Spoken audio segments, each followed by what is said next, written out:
জুলাই সনদে যে note of dissent আছে আমাদের সেটা সহ আমরা বাস্তবায়ন করব, অর্থাৎ ওই অংশটা তারা করবেন না, জুলাই সনদ সবার উপরে হবে।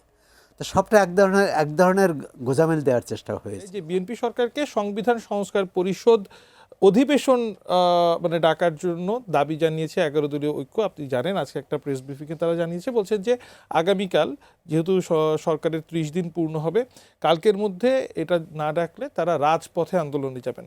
আপনার কাছে প্রথমে জানতে চাই, মানে সরকার এবং বিরোধী দল আসলে কি এত দ্রুত মানে রাজপথে কনফ্রন্টেশনে যাবেন, নাকি এটা বাগাড়ম্বর বলছেন? না, বাগাড়ম্বর না, বিষয়টি হচ্ছে যে বিরোধী দল কিন্তু অনেকদিন ধরে চাপ দিয়ে আসছে। শপথ যখন নেয়নি, বিএনপির সংসদ সদস্যরা যখন 2টি শপথ নেননি, তখন জামায়াত ইসলাম কিন্তু শপথ নেবেন না বলেই ঘোষণা করে দিয়েছিলেন। পরে কিছুক্ষণ পর অবশ্য শপথ নিয়েছেন, তারা 2টি শপথ নিয়েছেন। এখন নির্বাচন কমিশন থেকে 2টি শপথের কথাই বলা হয়েছে। আসলে যে সমস্যা নির্বাচনের আগে সমাধান করার কথা, সেটি সমাধান না হয় এই জটিলতা। একটা আছে আইনি দিক, আরেকটি আছে রাজনৈতিক দিক। তবে সংবিধান এই জাতীয় ঐকমত্য কমিশনের যেসব সিদ্ধান্ত হয়েছে, জুলাই সনদে যেসব বিষয়ে লেখা হয়েছে, এবং সর্বশেষ সাংবিধানিক আদেশে, এই 3টার মধ্যেও কিন্তু আবার এক ধরনের লুকোচুরি যদি বলি, এক ধরনের মারপ্যাচ আছে। কোনোটা সংশোধনী সহ, আপত্তি সহ, আবার কোনোটা একেবারে আপত্তি বাদ দিয়ে। সুতরাং এই যে বিরোধ, এই বিরোধের নিষ্পত্তি, আমি মনে করি যে এটি রাজনৈতিক সমস্যা যেহেতু, এবং রাজনৈতিক সমঝোতাই তারা যেতে চান। সংসদের ভেতরে বাইরে সংসদে আলোচনা করে এটা সমাধান প্রথমেই হবে না। এই কারণে এখন বিরোধী দল যদি বলে যে তারা এই শপথ না নিলে আমরা সংসদে যাব না, আন্দোলন করলো না বাইরে, তাহলে তো সংসদ হলো না। মানে মানে প্রথমেই এত এক্সট্রিম পর্যায়ে যাওয়ার কোনো লক্ষণ দেখছেন কিনা, নাকি মনে হচ্ছে যে উত্তপ্ত আছি? প্রথম দিনে রাষ্ট্রপতির ভাষণ বর্জন করেছেন, এবং বর্জন করতে যে তারা আবার কেউ কেউ যে জাতীয় সঙ্গীতকেও অসম্মান করেছেন, আমি মনে করি যে সেটা খুবই দুঃখজনক। সেটা নিয়ে বিস্তারিত আলোচনা করব।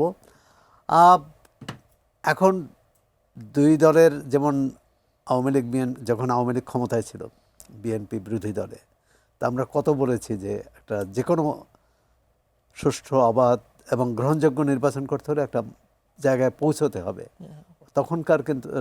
তখনকার ক্ষমতাসীন দল কিন্তু সেটা পৌঁছানোর চেষ্টা করেনি। চেষ্টা করলে নিশ্চয়ই বিরোধী দল মানে কোনো একটা ডিসপুটেড বিষয়ে আওয়ামী লীগের সাথে সমঝোতায় পৌঁছানো তৎকালীন সময় বিএনপির জন্য যতটা কঠিন ছিল, এখনকার বিরোধী দল মানে 11 দলীয় ঐক্য বলি বা জামাত ইসলামী বলি, তার সাথে কি বিএনপির অতটা কঠিন হবে?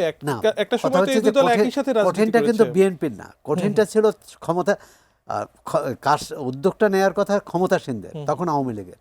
এখানেও মনে করি যে যেহেতু বিএনপি 2/3 সংখ্যাগরিষ্ঠতা পেয়েছে, এবং তারা যে কোনো আইন পাশ করে ফেলতে পারবে বিরোধী দলের উপস্থিতি ছাড়াই, সেটা করবে না বিরোধী দলকে আলোচনায় নিয়ে সে আস্থা এনে, যেমন সরকারি দলের যারা নেতারা যা বলার চেষ্টা করছেন যে আপত্তি সহ, মানে জুলাই সনদে যে নোট অফ ডিসেন্ট আছে আমাদের, সেটা সহ আমরা বাস্তবায়ন করব, অর্থাৎ ওই অংশটা তারা করবেন না। কিন্তু সাংবিধানিক আদেশে আবার ওই আপত্তির কথাটা, সেক্ষেত্রে হ্যাঁ ভোটেরও একটা প্রভাব কথা তারা বলেন, যেহেতু গণভোটে হ্যাঁ ভোট জয়যুক্ত হয়েছে। গণভোটে হ্যাঁ ভোট, আবার 2টা ভোট হয়েছে, তো এই ভোটটা কি নাকচ হয়ে গেল জাতীয় সংসদ সদস্য হিসাবে? আবার জাতীয় সংসদকে কেউ কি ডিকটেট করতে পারে? আমার তো মনে হয় যে কেউ পারেন না।